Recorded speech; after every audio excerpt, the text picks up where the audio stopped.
All right, welcome back, everyone, to the FreeRainPodcast. It's episode 17, I think. I'm not sure. What do you think? Is it 17? We'll call it 17. Sure. We'll call it 17. Call it All right. 17. Call it 17. But got my fellow Huynh here from Doan 117. Say what's up, Chung Chris. Hi. Say what's up, Chung Hoang. Hey, what's up? They've been mentioned before because they've been mostly behind the camera, especially this dude. He's my editor. But yeah, we finally got him on because we're going to talk about, we're all Huynh. If y'all don't know what that is, we're in a youth group and we're all have delegated age ranges that we kind of, I don't want to say govern over, but oversee. Take care of, yeah. So babysit. where Nguyen is basically the age group between 13 and 15. So we get the awkward stage, yeah. So, but before we start this episode, start with prayer. All right. In the name of the Father, Son, Holy Spirit. Amen. Our Father, who art in heaven, hallowed be thy name. Thy kingdom come, thy will be done on earth as it is in heaven. Give us this day our daily bread, and forgive us our trespasses, as we forgive those who trespass against us. And lead us not into temptation, but deliver us from evil. A reading from the book of the prophet Isaiah. Fear not, I am with you. Be not dismayed. I am your God. I will strengthen you and help you, and uphold you with my right hand of justice. The word of the Lord. Thanks be to God. Our Father, Son, Holy Spirit. So, the reason why I wanted to do this podcast with them, at this time of the year, we've been planning it for a couple of months now.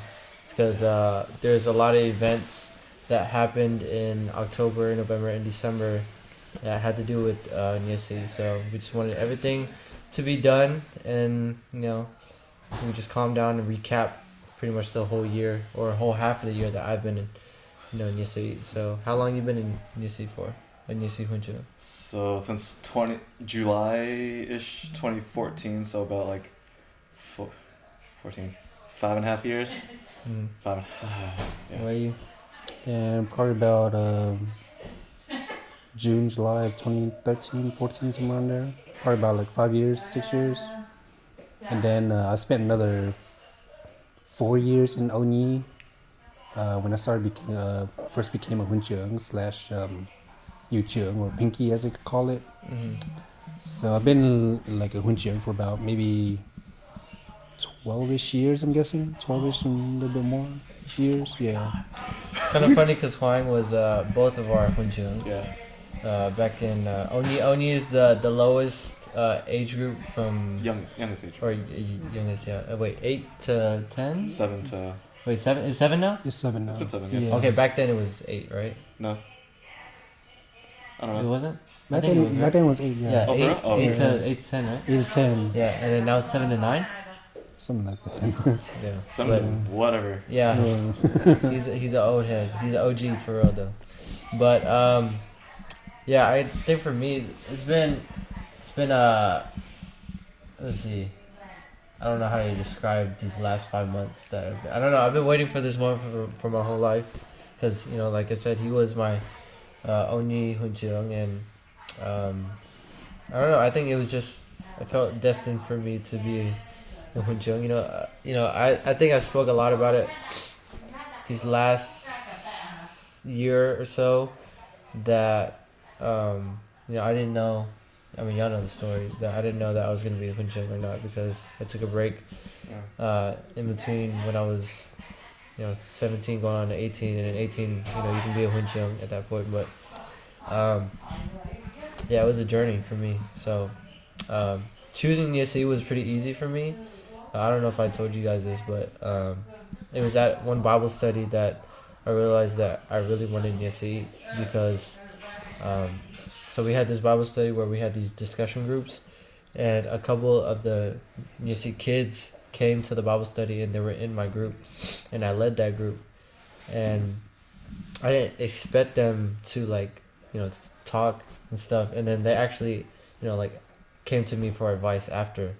And so basically, I don't know, I just felt like God was telling me, like, you can really speak to kids that age. Yeah. You know, and thankfully, I'm not trying to toot my own horn, but like a few people have been coming up to me and saying, like, you know, look where you are now from, you know, when you took a break until now, and like, you know, look how much of a purpose you have now, you know, especially being in UC. And a couple of people told me, like, shout out Dat, because he's like, you know, I don't know where my place is, but I see that you have a really good place and you're like made for UC. So I really appreciate that. So, I mean, did you choose UC? Was your first more choice like to go in? UC chose me. Really? Yeah. How do I explain it? Like, okay, UC actually chose me because Hoang, Jikyo, and Kwal all wanted me in UC whenever I like became a Huynh. Yeah. But there was also just like this natural draw for me. Like mostly the same as what you said. UC was actually the time whenever I finally like figured out where I wanted to go in life. Was it some retreat? I don't know, man. Like, it was the first time I ever cried, so it just felt weird. I'm just like, man, it seems like something that might be good. And then I think what specifically helped me was Truong let me do something with the UC camp whenever I was just a hip seat, not a cuppa yet. And he's like, hey, just come help out. And then, man, all these kids. I think it was your year. Really? Yeah, I think it was your year. The first year, the paint with twist. Ah. Yeah, that year. I'm just like, that was the year. I'm just like, man. That was my first year Yeah. in UC. Yeah. I was like, man, these kids are pretty cool. Maybe. And that was your first year. That was Yeah, cool. that was my first year. So, yeah, it's been a journey. For sure. I'm here now though. What about you? Why'd you want to move from Oni to UC? Um, Because my generation, right? You want to be with us? I mean, yeah. Yeah. Actually, part of the reason, yeah. Okay. I want to like experience something new. I would like, you know, kind of like see how y'all have grown from one age to another, and like, I really found it like kind of like very motivational and experience like different stuff. You know, I got to see like from one generation, well, y'all's generation, or one age to another. Right. So I was really thankful. I was really glad that I took that calling, that step, Right. to go into UC, to see what UC really meant, to see that rise from childhood into the beginning of adulthood. Yeah. Yeah. Because I think I said this on my blog, but Huyng's like been my like big brother for like everything. Like, he used to take me home like all the time after Timney, or take us out to eat. You know, I mean, Henry, if you're watching this, you know.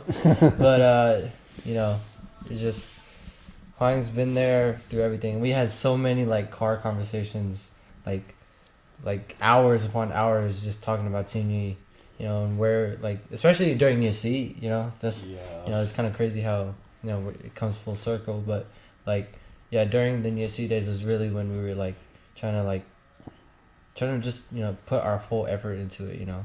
And we had like countless hours of talks, and sometimes we would, you know, record those conversations, you know, to go back on. And yeah, it's just crazy how like UC was a time that like everything kind of, you know, ramped up into like another gear, because, you know, when we, like, you saw us like growing up, you know, it's just like playful, like, you know, we're just cool to be around each other. But, you know, when we reach New C, it's like, okay, we can actually like make a difference in our faith, you know. And I think that's when, especially speaking for my generation, is that like when our generation started to like, you know, care about God by ourselves, not just what like our parents are forcing us to be in, you know. Yeah, that's so true. What's one of the events I wanted to talk about first was the kids moving up. And I just want y'all, because I mean, I haven't really seen the generation that moved up before for like a couple of weeks, but like, you know, from what you see from this generation now to the old generation, what, like, one of the some of the biggest differences that you see from them too? For me personally, the last generation was carried mostly by like a handful of kids. Like there were like 2 or 3 that like really stood out. They like they did their best to bring everyone together when they did their thing. Yeah. But this group, they feel like, I don't know, they're too close, and it bothers me sometimes, man. No, like it's good. Like every single year we see a new dynamic, a new wave of something. You know, there's something that like bonds all the kids together in some way. Right. Like I think this year is TikTok or something like okay, it sounds weird, but like they all bond over that, which is a weird thing to do. Very true. But like it's a way for them to stay closer. I know. Right. I heard what the next generation, like, was it 07 I think that told me. I was like, what the freak, 07? Like they told me like, oh, whenever 07 goes up, it's gonna be so weird. It's gonna be all of this and that. I'm just like, I mean, we're gonna see, like, we are the most awkward group anyway. So if you add more awkwardness in, it gets even better. Yeah. We're just gonna figure out something to do with it. Like, I don't know. Like, what I feel, they're way more comfortable now, which, no, it goes both ways. Yeah. They're more comfortable with us, Right. so they can actually talk to us. Mm-hmm. But just don't get too comfortable, man. We're just like, man, these kids keep you on your toes. They really do. That's for sure. Yeah. I mean, like we said earlier, the group that just recently moved up from NTO, like, they like click so fast with every other thing you see right now. So it's like really strong. Yeah, it's crazy to see how kind of like I didn't realize that like they were that close, you know, like cuz not like the kids, the older kids that stayed back, like, and how they bond with like the kids that just moved up. I didn't know like their bond was that close, you know. Yeah. Because it is like it's like this, you know what I'm saying? Like you really do see it whenever we just do things, because before, I'm like, obviously there's still those group of kids that just, you know, do their own thing but off in the corner. Yeah. But it's so much less now. Yeah. Compared to honestly, before. yeah. I mean, even your year, it wasn't that as strong as it is now. Honestly, that's from what I'm Really? saying. Yes. That's yeah, I would actually Yes. agree with that. that's crazy. Only because our class was the biggest group of, you know, guppies, Right. and you never know what type of that generation, how many guppies they're gonna be, you know. Yeah. So Mhm. I mean that's really encouraging. I'm not gonna like Yeah. more power to them, you know, because I mean we're the ones like honing them together, you know, Right. and it's our responsibility to keep them like. I mean, y'all were a big part of, you know, our generation, you know, staying it out, you know, because Yeah. like I think y'all know the names. Like we were really close to those people that like we thought like were gonna be with us to the end, Right. you know. Yeah, that's for sure. You know what I'm saying? So it's like, you know, I think everyone that you know stayed really believed in, you know, the calling that y'all you know, the example that y'all set out for us, you know. So that's what, you know, I think about when sometimes, you know, I don't think about it a lot, but like when I think about guppies and when I think about like, you know, just honing them into getting them ready for hip C, you know, Yeah. like that's what I think about, you know, like the examples that were set up for us. And I don't know, it's kind of crazy how like everything planned out with my generation, you know, just with y'all, because like I don't know, you see, like, you know, it's me, you know, a lot of people like ask me sometimes like, oh, what was your like favorite time in Tuning? Like, was it in Yan O to Nia Hip, right? And I would say Nia because I felt like, Yeah. you know, our bond was like the strongest like it's ever been, you know, like how you're saying now, like that's how crazy it is, honestly. But and you also see it in like how they like just work together, like when like you gotta be serious, you know, Right. like camp, right? And then the bungye, right? Like, That's for sure, yeah. you know, For sure. like they literally like the first practice I went to for the dance, for Rona's dance, I was like, yo, like they're really, really good. Like they genuinely surprised me on how like they were doing. You know, I like it's a slow song and it's really like an emotional type of performance, you know, and sometimes you don't know what to expect from an age group like that, Yeah. you know. So I don't know, just for me it's just hella surprising.